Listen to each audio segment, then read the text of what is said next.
bem-vindo ao programa Hora do Estudo Bíblico, com o doutor e professor Lehmann Strauss.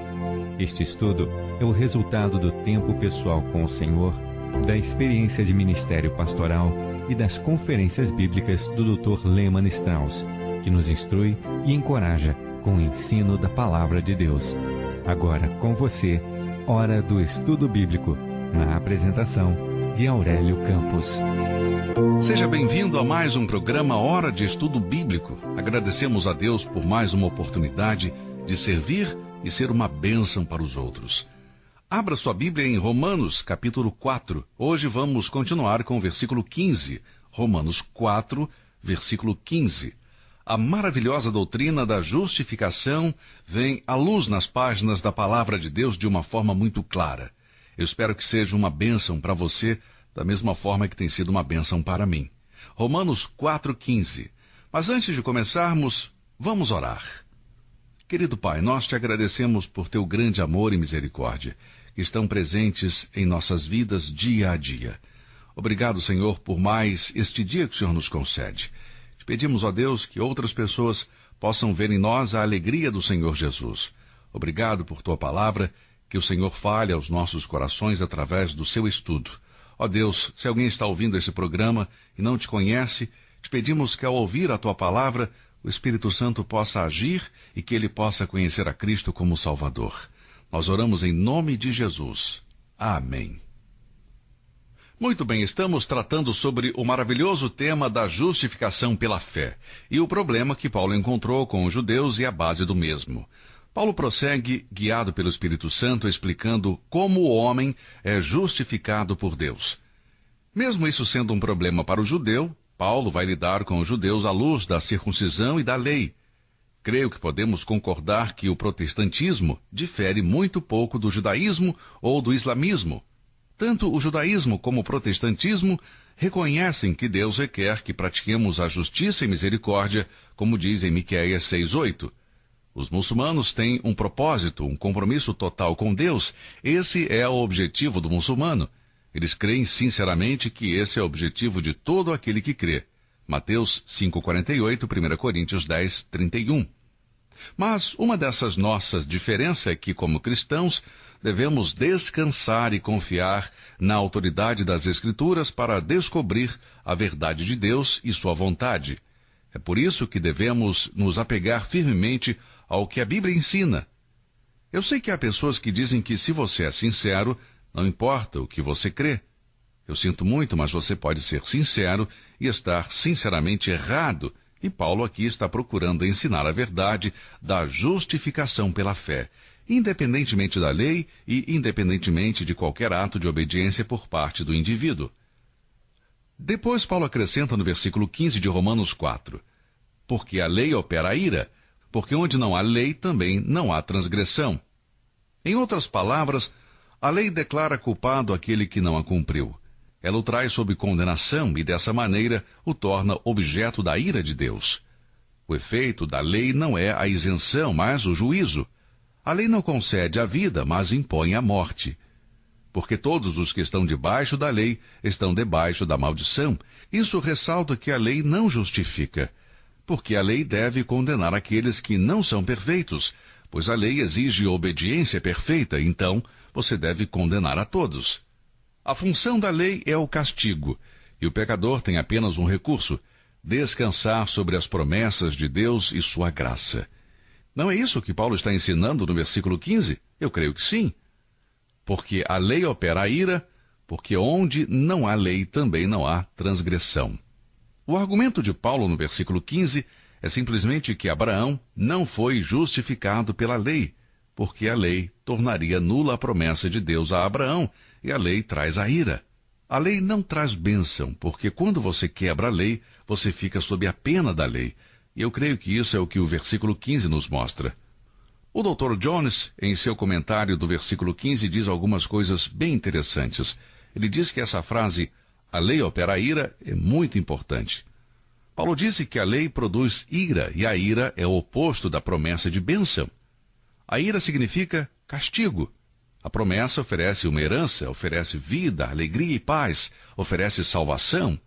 A ira significa castigo e sofrimento, Por isso, Paulo disse que referir-se a uma promessa feita pela lei é uma contradição, porque a lei sempre traz o juízo. A pena por infringir a lei deve ser paga. Mas como a lei produz a ira? A lei sempre vai à frente, como Paulo demonstrou, da condenação, e isso é resultado do nosso pecado. O que a lei faz é mostrar nossas fraquezas e nossos pecados. Esse era o propósito da lei.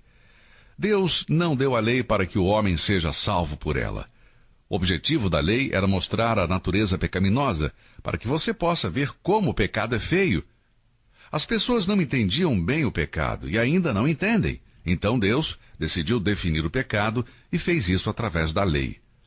A lei aponta o pecado, o agravando e, portanto, produzindo a ira.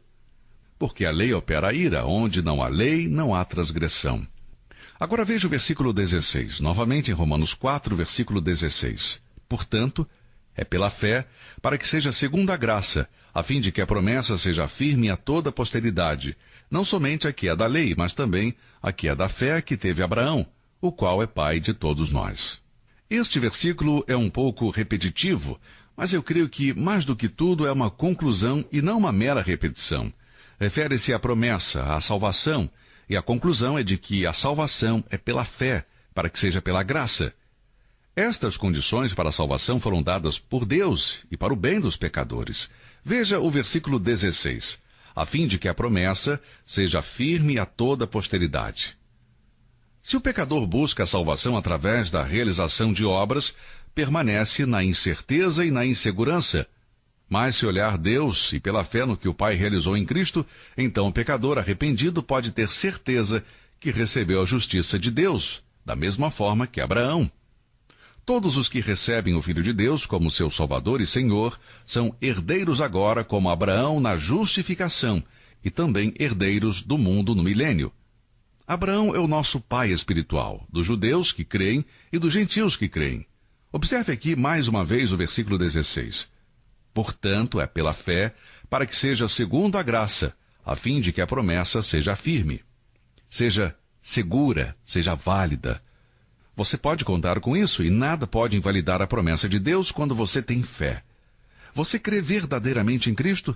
Você confia em Cristo para a salvação eterna? Se assim for, então, meu amigo, a promessa é certa, é válida, é firme. Todas as promessas de Deus são sim e amém. Os herdeiros da salvação, com todas as bênçãos presentes e futuras, são para aqueles que, como Abraão, creram na promessa incondicional de Deus. Deus quer mostrar a todos nós que todas as suas promessas estão baseadas em sua graça. Observe mais uma vez o versículo 16. Portanto, é pela fé para que seja segundo a graça, ou seja, pela graça de Deus. Agora, melhor você procurar a Cristo, porque se você buscar a salvação através das obras, através da religião ou tentando obedecer a algo, você jamais terá a certeza que é salvo. As Escrituras me dão certeza da minha salvação, porque Deus prometeu que se eu crer no Senhor Jesus Cristo, serei salvo. A promessa não veio, diz Paulo, através da lei, como algo negativo, mas nos versículos 16 e 17 vemos uma mudança positiva. O negativo era essencial. Paulo precisava esclarecer bem as coisas, por isso ele destruiu a suposição de que a promessa viria através da lei, e agora vai para o positivo e começa a falar da justificação pela fé. O que temos nos versículos 16 e 17, e até o fim do capítulo, é uma espécie de sermão ou mensagem sobre a fé de Abraão em prática. A teologia termina no final do versículo 17. Agora, vamos ver o que ele diz nos versículos 16 e 17. Aqui nós temos uma dessas demonstrações gloriosas e profundas do apóstolo Paulo. Portanto, é pela fé para que seja segundo a graça, a fim de que a promessa seja firme a toda a posteridade, não somente a que é da lei, mas também a que é da fé. Agora, o que isso quer dizer? Bem, particularmente é uma promessa que Deus fez a Abraão, que se estende a nós também, os filhos de Abraão na fé. Veja, quando um pecador confia em Cristo, torna-se um filho da fé e, no sentido espiritual, um filho de Abraão. Agora, por que deve ser pela fé e não pelas obras? Nem através da circuncisão, da lei, o batismo, religião ou moral. Por que deve ser somente pela fé? Bem, existem várias respostas. Primeiro, É pela fé para que possa ser pela graça. Bem, mas o que é graça? A graça é um presente para os pecadores que não merecem nada. No capítulo 3, versículo 24, lemos que, sendo justificados gratuitamente por sua graça. Graça significa favor imerecido, absolutamente grátis, por bondade de Deus. A graça é a bondade e o amor demonstrado a alguém que merece o contrário. É algo absolutamente gratuito, sem mérito por parte de quem recebe. E não há necessidade de discutir sobre isso, diz Paulo. Deve ser pela fé, caso contrário, não pode ser pela graça. Há certas coisas que andam de mãos dadas, e aqui temos o exemplo das obras e ações. Elas pertencem à lei, são características da lei. No momento em que a lei é mencionada, imediatamente vem à mente obras ou boa conduta. Mas quando alguém diz graça, o que vem à mente é algo gratuito, algo que recebeu pela fé. Nesse versículo, vemos verdades maravilhosas, verdades tão importantes e necessárias para a nossa fé. Agora observe que o versículo 17 começa com como está escrito, ou seja, ele novamente vai fazer referência ao Antigo Testamento. Esta é a 6ª vez que Paulo cita o Antigo Testamento. As outras vezes foram capítulo 1, versículo 17, capítulo 2, versículo 24, capítulo 3, versículo 4 e 10, capítulo 4, versículo 3 e aqui no capítulo 4, versículo 17. O que Paulo cita aqui se encontra em Gênesis 17:5. Veja o versículo 17 aqui em Romanos 4:17. Como está escrito, por pai de muitas nações te constituí. Perante aquele no qual creu, a saber, Deus, o qual vivifica os mortos, e chama as coisas que não são como se já fossem. Nesta passagem de Gênesis, Deus diz a Abraão, e não se chamará mais o teu nome Abrão, mas Abraão será o teu nome, porque por pai de muitas nações te tenho posto. A força deste argumento não é apenas contra o homem que se justifica no princípio da obediência à lei, mas, sobretudo, o que o homem pode fazer para justificar-se. Quando Deus mudou o nome do patriarca Abrão para Abraão, o nome Abraão significa pai de multidões, a promessa que acompanha esse novo nome foi feita através do favor imerecido do soberano Deus. Abraão não merecia, mas Deus disse, eu vou mudar o seu nome de Abrão para Abraão, e eu prometo a você, Abraão, que você será o pai de uma grande multidão. Essa promessa a Abraão em Gênesis 17:5 não se limitava aos judeus ou hebreus. Abraão se tornou o pai de todos os que creem. Portanto, a promessa que acompanha o novo nome alcançou a todos os que creem, com base na graça, o favor imerecido de Deus. Abraão não pensou em fazer alguma coisa para receber esse presente da promessa. Ele já era um homem de idade avançada quando Deus fez a promessa. Por isso, a possibilidade de que ele iria fazer algo para alcançar esta promessa era praticamente impossível. Abraão não estava pensando em fazer algo, ele estava simplesmente crendo em Deus. E Deus disse a Abraão, porque você creu em mim, vou mudar o seu nome. Você não será mais Abrão, mas Abraão, que significa pai de multidões, porque é isso exatamente o que você vai ser. Então, Abraão, apesar da sua idade, creu em Deus, e isso lhe foi imputado para a justiça. Abraão não pensava em ser pai de muitas nações, pois já tinha mais de 100 anos, mas a sua fé estava na palavra de Deus, e aqui diz que Deus dá vida aos mortos. Você viu isso no versículo 17?